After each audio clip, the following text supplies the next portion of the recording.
코스모 신소재 주주 여러분 반갑습니다. 김사부입니다.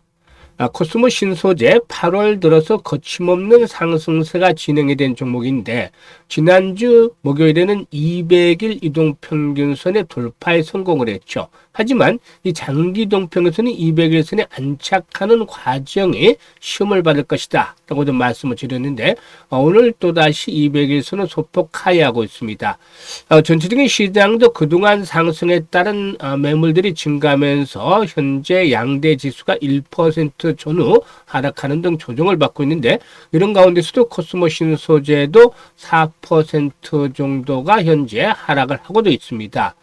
일단 동사의 경우에 단계적인 조정을 거친 이후에 또다시 추가적인 상승 랠리가 이어질 것으로 보여지고 있는데 그러면 현재 조정 구간에서 대응을 어떻게 갈 것인지 또 목표 가격은 얼마 정도로 잡고 대응을 할 것인지 등을 비롯해서 명쾌한 해답을 드려보도록 하겠습니다.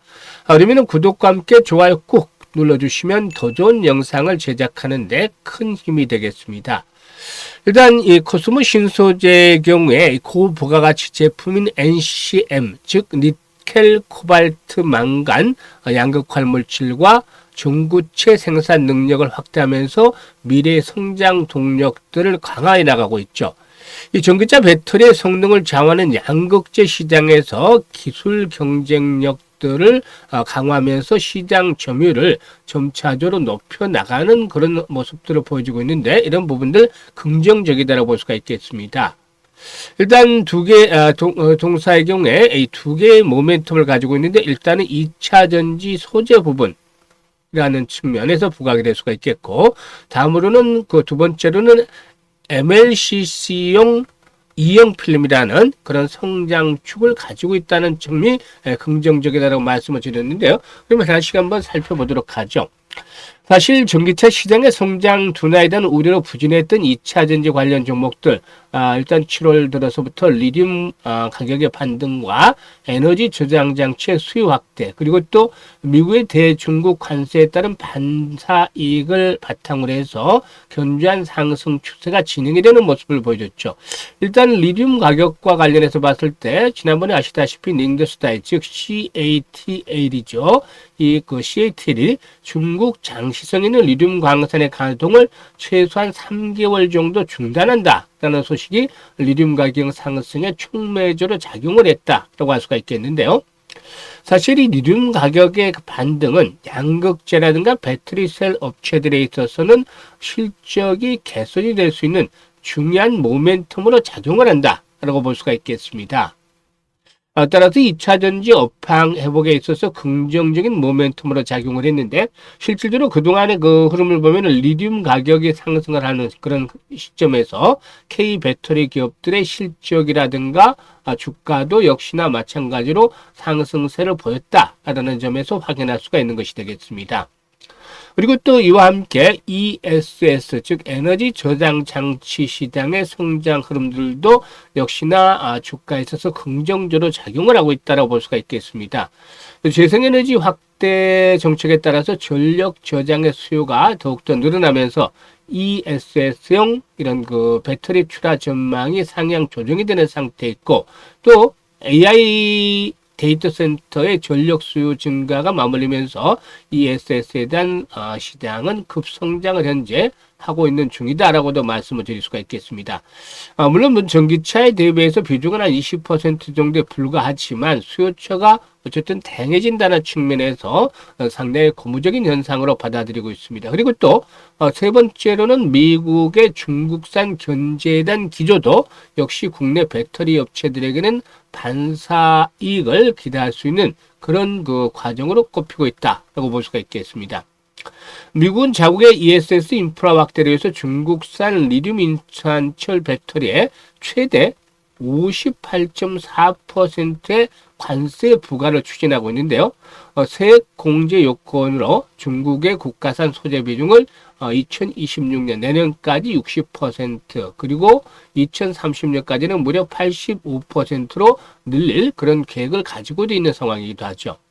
일단 동사에게는 올해 2분기 실적을 보면은 영업이익이 25억 정도를 기록을 했습니다. 실적 부진은 지속이 됐습니다만은 경쟁 양극재 업체들과 비교하면 상대적으로 견조하게 일단 그 실적을 유지했는데 22분기 연속해서 흑자 기준을 유지해나가는 모습을 보여주고 있습니다. 3분기에는 영업이익이 25억 정도를 기록할 것으로도 보여지는데 전분기 대비해서는 개선이 되겠지만 회복 강도는 제한적이지 않겠는가 볼 수가 있겠습니다. 이 양극재 부분은 고객사의 재고 조정이 마무리되는 시점인 4분기부터 본격적인 실적 회복이 이루어질 가능성이 높다라고도 보여지는데 삼공장도 3분기에 부분 가동을 시작하지만 본격적인 그 효과는 4분기부터 나타날 것으로도 보여지고도 있습니다. 일단 무엇보다도 이 북미 고객사들의 경우 비중국 전고체를 강력하게 요구하는 가운데서 유럽의 양극재 밸류체인에서도 중국의 의존도가 문제가 되지 않겠는가라고 볼 수가 있겠는데 전체 동사의 양극재 생산 능력의 경우에 일단 지난해 6만 톤에서 2026년도 내년에는 10만 톤 정도로 그리고 또 일단 2028년 말 정도에는 20만 톤 정도로 늘어날 것으로 전망이 되고도 있습니다. 사실 뭐 동사의 경우는 그동안 말씀을 드렸습니다만은 국내 메이저 양극재 업체들 5개 중에서 후발주자다라고도 말씀을 드릴 수가 있겠습니다. 그렇지만은 오히려 이 때문에 과잉 투자에 대한 것들에서 벗어날 수가 있었다라고 할 수가 있겠죠. 따라서 올해 1분기 말 기준으로 봤을 때, 현재 부채율 수준으로 봤을 때는 51% 정도에 불과합니다. 반면에 유보율은 1,400% 정도를 기록을 하고 있고, 또 순차익금 비율도 25% 정도에 그치는 등 상당히 건전한 재무 구조를 갖추고 있다는 점이 강점인데, 이런 건전한 재무 구조의 경우에 불황 국면을 버텨낼 수 있는 양호한 현금 흐름을 뒷받침을 할 수 있다는 측면에서도 일단 고려가 돼야 되지 않겠는가라고 판단이 됩니다. 앞으로 2, 3년을 버텨내는 2차 전지 업체들이 전기차라든가 자율주행 트렌드에서 수혜를 독차지할 것으로 일단 분석이 되는데 그야말로 이제 승자가 독식을 하는 그런 구조가 되지 않겠느냐. 살아남는 자가 일단 이익을 챙겨나가는 그런 과정이 나타날 것으로도 볼 수가 있겠죠. 이런 부분들도 역시나 우호적으로 작용이 되고도 있습니다.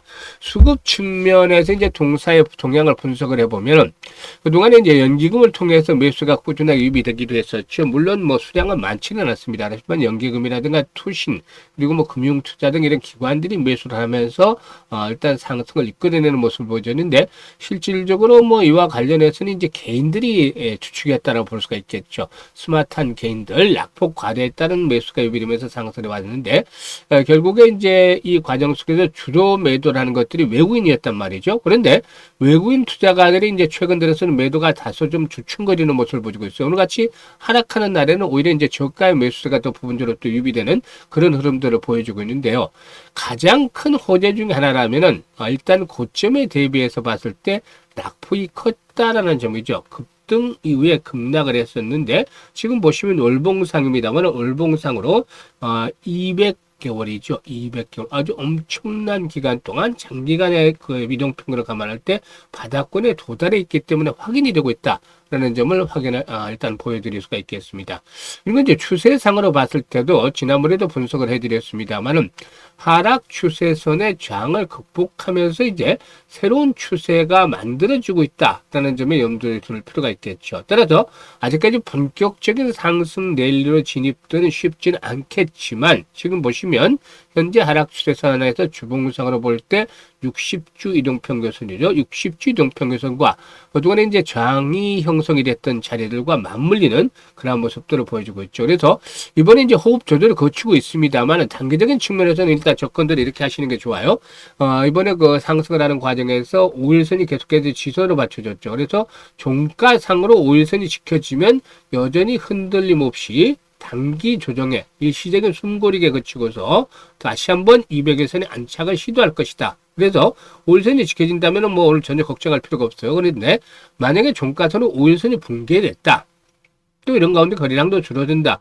그러면 조정이 하루 이틀 정도 더 이어질 수 있겠는데 이럴 경우에는 44,5천원대를 축으로 해서 나름대로 또다시 강한 지지선이 확보가 될 것이다라고 볼 수가 있겠습니다. 이게 보시면 주봉상으로 이제 5주 이동평균에서 이제 5주 이동평균이 꾸준하게 상승세가 진행이 되고 있는데 현재 43,500원 정도 있죠. 그래서 5주 이동평균 올라오는 속도를 감안하면 44,500원대 라인에서 지지선 확보하면서 또다시 대상승을 시도할 것이라고 보입니다. 그래서 다소 시간의 문제일 뿐이지 바로 5일선이 지지선 정도 되면서 올라가느냐 아니면 잠깐 더 눌림목을 주고서 만들어가느냐 이 차이가 되겠는데 결국에는 200일선에 안착을 할 것이다. 그리고 이번에 상승의 목표치는 얼마다는 말씀을 드렸죠. 지난번에 분석을 해드렸던 대로 일단 6만원에서 7만원까지의 상승에 대한 것들을 진행할 가능성이 높다. 따라서 이를 염두에 두면서 시장에서 일단 지지선의 확보와 함께 일단 그 저가 매수 타이밍 또 상승 시의 매도 시점